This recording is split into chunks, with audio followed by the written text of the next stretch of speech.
Hey, speaking of Kentucky, did you see that program I posted the other day, the Strangler Lewis program when he won the world title from Joe Stecker?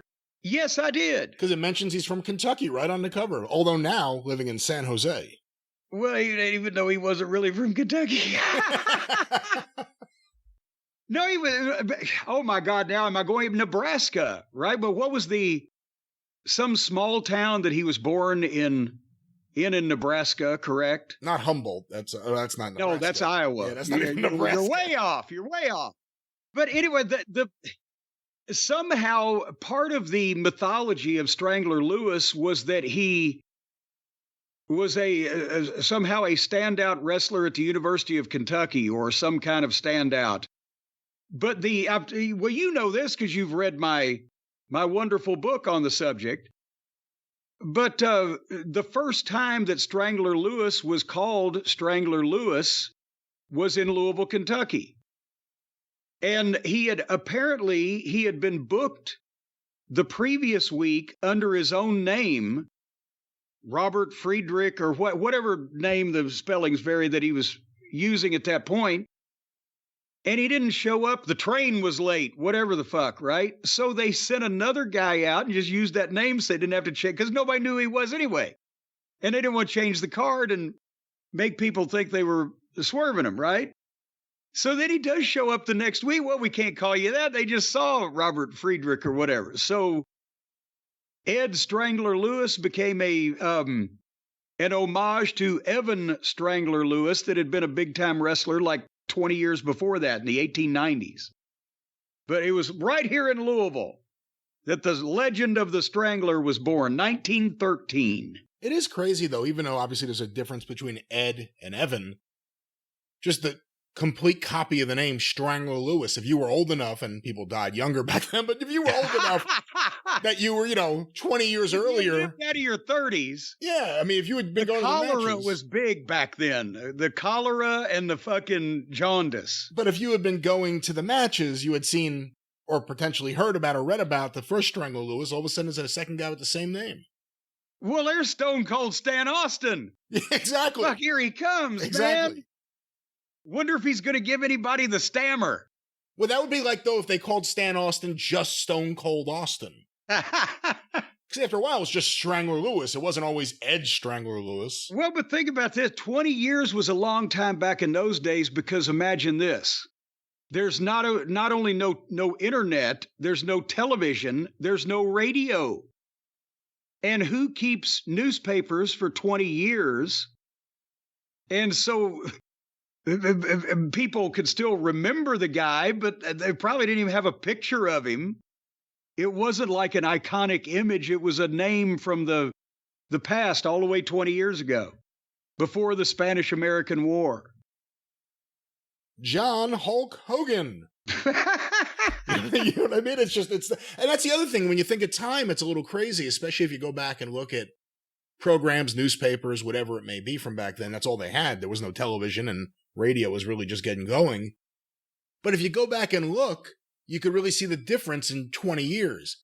If you look at today and say, look at wrestling 20 years ago, 2004, there are differences, but by and large, it doesn't feel radically different. If you tuned into Raw, other than the recent production changes, it's not a radically different show than it was 20 years ago. Right. AEW kind of fits into what you imagine WCW would have looked like if it had lived. Oh, come on. Today. Keep putting the boots to the corpse of WCW. No, but seriously, the Turner production, just the look of it and everything, it looks kind of the same as it would have looked 20 years ago. If you go from like that point 20 years back to the mid-'80s, or from that point 20 years back to the 60s, let alone 20 years back from that to the advent of television, everything looks completely different from one era to the next. You have a good point there, sir. Because there was some continuing evolution, and not talking about, yes, more people were getting smart, that's the bad part of it, but we're not talking about, we must all learn and grow, and we're just talking about, no, seriously, the rings got different. Yeah. The announcing styles got different. because these were periods where people were inventing this shit. There had been no television announcing until 1948 for wrestling, 47 maybe, the early experimental airings.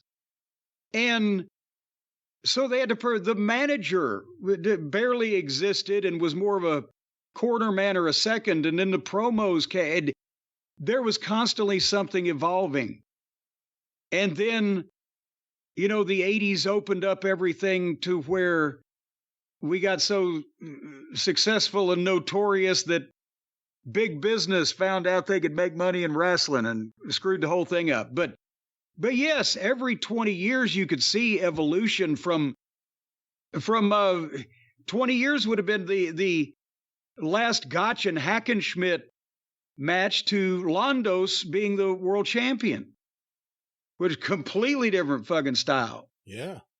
So now we're just stuck with it because in those days, I think the common denominator was the people controlling the business and the people in the ring drawing the money in the business had not been fans of fucking silly children doing flips. They had been fans of making money by beating each other's asses in a believable way. Yeah, and again, you know, the John Langmead book, Ballyhoo, ties it all back, or ties it together with boxing. And if you look at the promotion of professional wrestling, you know, until television really, in a lot of cases, well, I shouldn't say that, but at least until the 20s, it was promoted very similar to how boxing was. Well, and there were still bukus of similarities until television, and even after that. But then, you know, also during that period of time, in certain places, it started getting more gimmicky than it had been before, but not everywhere. Yes. But certain places in boxing started getting more gimmicky than they had before. See Jess Willard to Primo Carnera. Yeah. Well, that's a deep cut for the boxing fans going back to Jess Willard. And an NWA champion in Primo Carnera. Yeah. Or an NWA, well, was it NWA?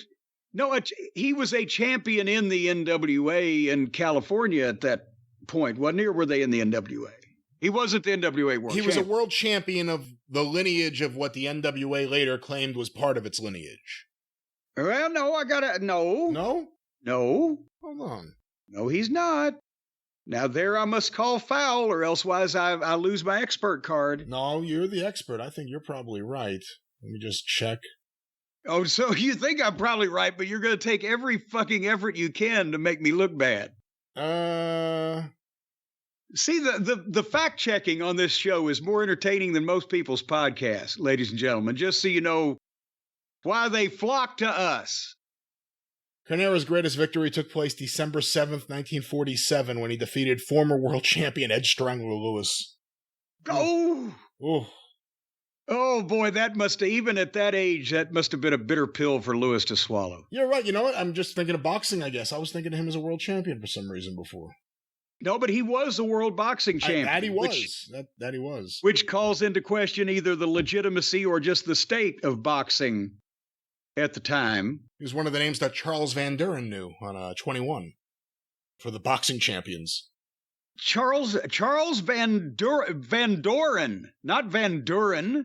I pronounce it my way. You can pronounce it however you want. Is that just your New Jersey accent coming to the fore? Museum? Museum. That's a whole new way to say it there that I haven't heard before. Museum. And Chris and Tammy used to sweating. Oh, we're really sweating. We're so hot tonight. We're sweating. There's no way they said it like that. Well, it sounded like it down to us, people who had no accent in the hills of East Tennessee. You know, it's funny. The other day, for whatever reason, I was thinking about Chris Candido. Because I used to talk to him on the phone every now and then. You know, just he had like, not in a funny way, but like he had a funny little voice that no one else has. Yes. Like no one has that voice. No one has that funny little voice he had.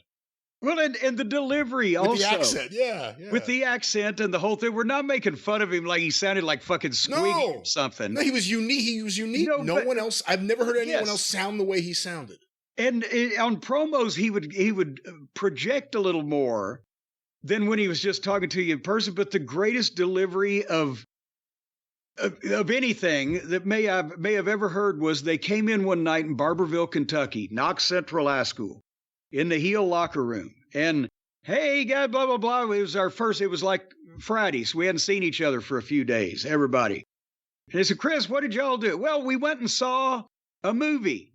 What'd you see? Carlito's Way. Oh, and movie. Somebody great said, movie. Well, there you go. Somebody said, well, what's it about? And Candido said, it's about this guy named Carlito and the way he does things. And that was it. So we got to see that movie. Anyway, you got to do this show, don't you? Mr. Thesz, I just want to say hello. If you don't mind zipping up, I'm the NWA champion. He just had his dick in his hand. Okay, we've left some people behind. I apologize if you've heard this one before, but Chris Candido has just won the NWA world title that Primo Carnera never held. Because after Paulie and Shane Douglas screwed Dennis Corluzzo at the NWA title tournament and blah, blah, blah, they have another tournament. They put the belt on Candido while he's working for me in Smoky Mountain Wrestling, and I cleared the dates so that because there weren't that many, but so that they could do that. And so Candido's flying back from somewhere, and he's in the airport bathroom, and he looks over at another one of the troughs, and there's Thesz, who's going back to Norfolk, Virginia, where he lived at the time. And this is 1994. So Thesz is what? He's in his mid-70s, probably. And Candido's, I got to meet him. So he goes up to Thesz, and I'm sure he waited for him to put all of his apparatus together.